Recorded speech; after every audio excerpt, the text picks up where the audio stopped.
Prioritize radio communications, a AT&T informative webinar. Today we have Rudy Vappel. He's our segment marketing manager for state and local government, and Dennis Lenahan. He's a firefighter, an EMT, and a field solutions consultant.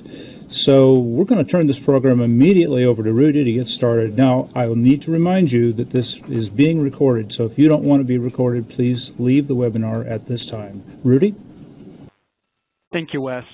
So today we're going to go over what our radio system is at a high level, what are some of the problems and root causes that many of us have today, as well as how AT&T can actually help you prioritize radio communications. And we'll have some time for Q&A and comments from all of our participants. So on the next slide, we're going to go over what a radio system is at a high level. And as you all know, a radio system is a lot more than the radios that we see in here every day. A radio system is a highly complex and high-cost system.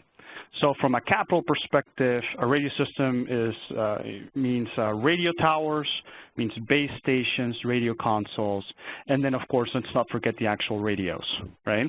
From an operational perspective, it means the maintenance of that infrastructure, the FCC spectrum licenses, the landline network that interconnects it all, and then, of course, the lifecycle management of the radios themselves.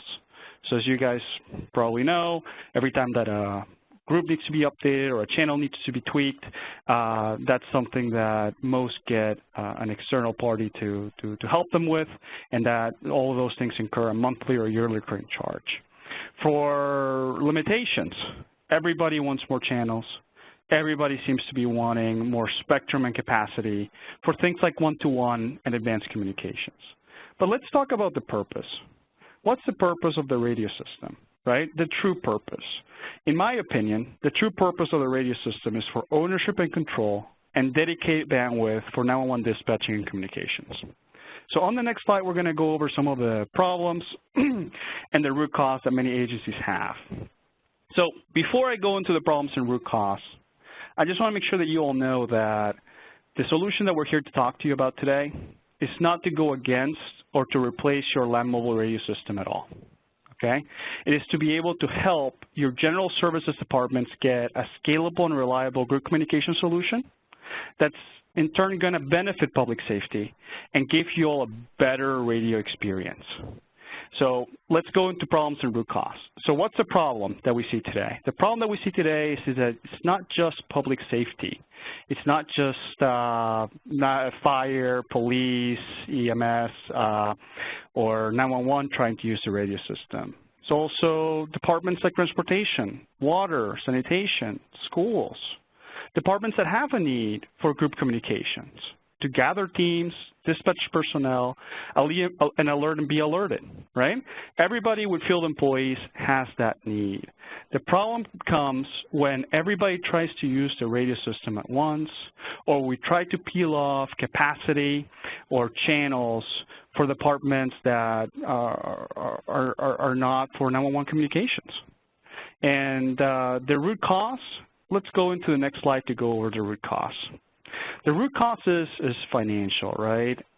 Sometimes adding capacity, sometimes adding another department on the radio system is not easy. Once you hit an infrastructure or spectrum limit, it can mean more money for infrastructure upgrades. So remember those towers, those base stations, those consoles, that fiber and copper network that interconnects it all, as well as more spectrum licenses. These things are often difficult to sustain financially for most cities, counties, and states. So on the next slide, we're going to go into how what the problem is, what's the consequence of having too many people in a channel.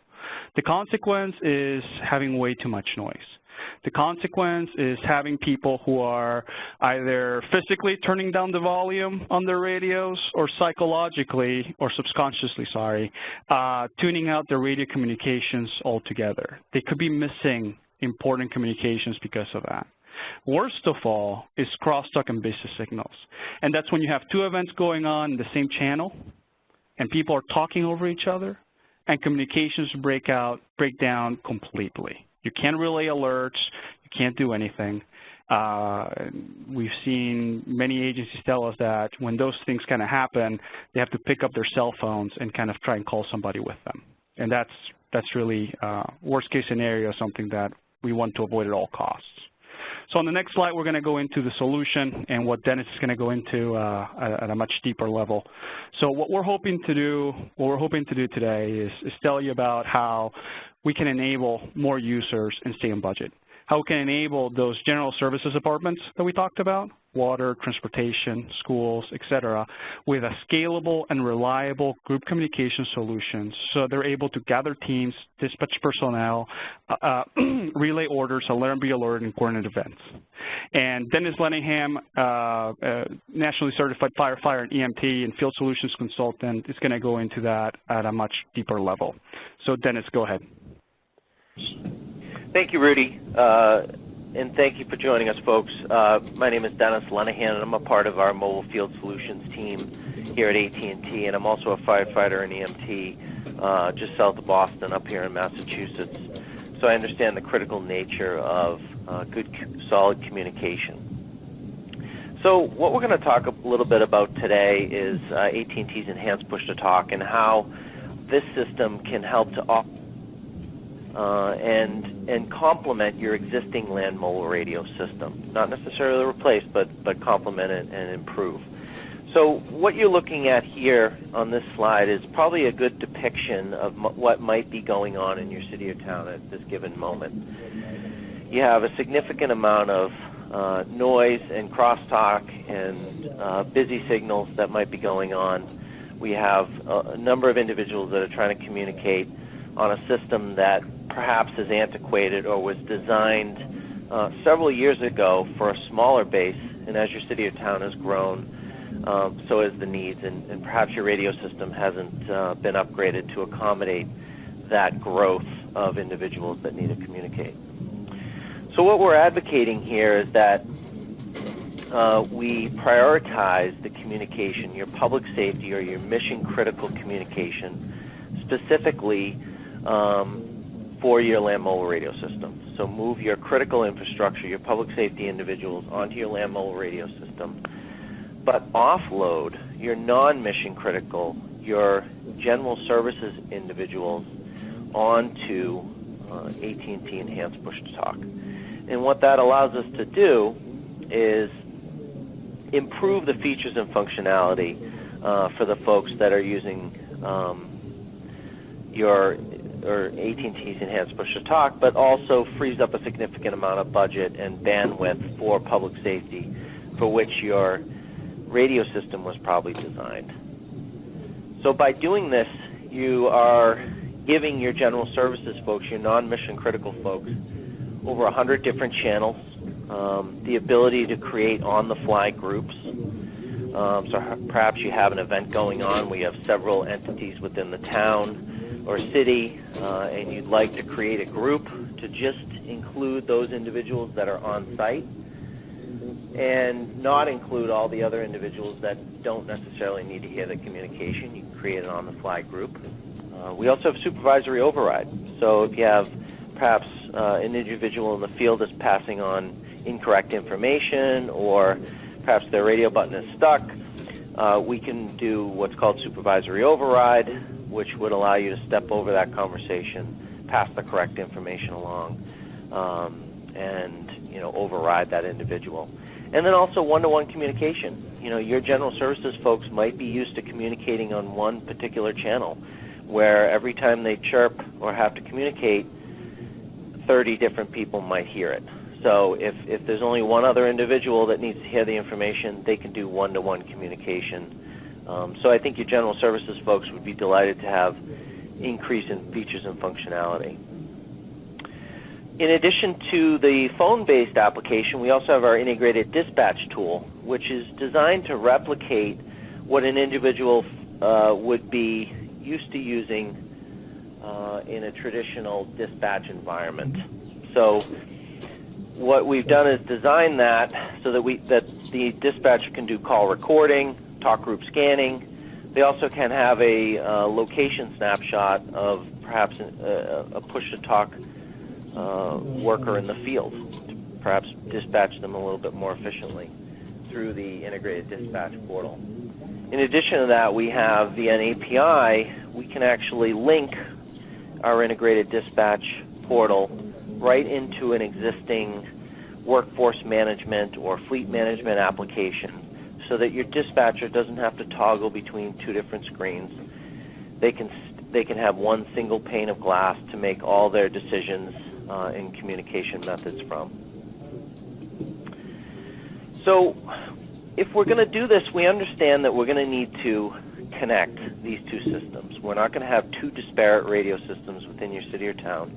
We know that these folks are still going to have the need to communicate with public safety, police, fire, and EMS on a regular daily basis. So how we do that is through our interoperability gateway. By doing that, we leverage a number of different standards, either public standards or open standards, such as CSSI, NXDN, or perhaps a donor radio to make that work. And we have engineers within our AT&T group that will take a look at your existing infrastructure and make a recommendation as the quickest and easiest way to connect the two systems. And we can either do that on-prem via a donor radio, and we actually work with JPS, Zetron, and Avtech, or we can do it via an ISSI connection right in the cloud. In addition to that part of the application, we understood years ago when we built this application that we needed to create a state-of-the-art communication system. And we've built over the past 6 years a fully integrated carrier-grade solution that is optimized for our radio access network and provides fast and clear communication over our 3G, 4G, 4G LTE, and even Wi-Fi. So perhaps you have a challenged area for coverage. Maybe a bunker or a building that doesn't get good radio penetration. Wi-Fi is a good alternative for folks to still remain connected and still communicate where they might not be within coverage. And then in addition to that, we also understand that your general services or non-mission critical teams, they carry important information that may need priority or differentiated call treatment versus best effort service.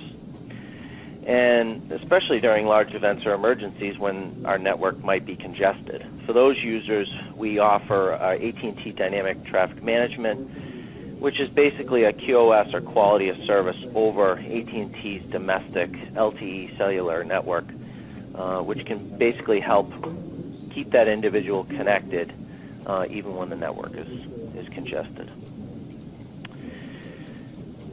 When we designed this, we also knew that we needed to have a large portfolio of devices, and I believe we support well over 42 different devices, ranging from your ultra-rugged devices down to your everyday, perhaps iPhone or Galaxy device.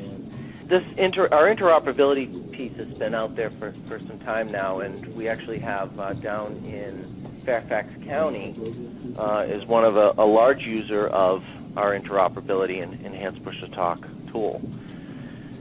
They were faced with a decision or challenge to either invest roughly about $15 million to upgrade their existing land mobile radio infrastructure to bring it up to what the needs of the community needed, or what they could do, what they ended up doing was offloading their general services traffic, their non-mission critical traffic onto AT&T Enhanced Push-to-Talk, and that freed up a significant amount of budget and bandwidth dedicated back to public safety. So for them, it made sense, and the individuals that are utilizing AT&T Enhanced Push-to-Talk saw a significant increase in features and functionality and improved their overall communication. So it was a win-win overall. So you probably heard a common theme here from Rudy and myself is that, we're not trying to replace your existing system. We're really trying to complement it and augment it to make the whole solution or the whole communications platform a little bit better. So should you have any additional questions, we're happy to come out and speak with you individually. And with that, I'm going to pass the ball back to Wes, and I thank you for your attention, and be safe. Well, thank you very much, Dennis. We do appreciate your presentation, and thank you too, Rudy.